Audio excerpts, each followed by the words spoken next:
ব্রাহ্মণবাড়িয়া কসবায় মাদক বিরোধী বিশেষ অভিযানে ১১৬ কেজি গাঁজা ও একটি কালো মাইক্রোবাস সহ একজনকে আটক করেন কসবা থানা পুলিশ। সকালে কসবা থানার অফিসার ইনচার্জ মোহাম্মদ আব্দুল কাদের এক প্রেস বিজ্ঞপ্তিতে বিষয়টি নিশ্চিত করেন।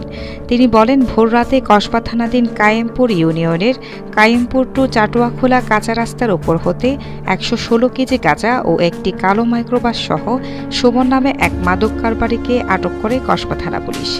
পুলিশের উপস্থিতি টের পেয়ে ৫ জন আসামি পালিয়ে যায়। পলাতকৃত আসামিদের বিরুদ্ধে মাদকদ্রব্য নিয়ন্ত্রণ আইনে মামলা দায়ের করা হয়েছে। তিনি আরও বলেন, আমাদের এই অভিযান অব্যাহত থাকবে।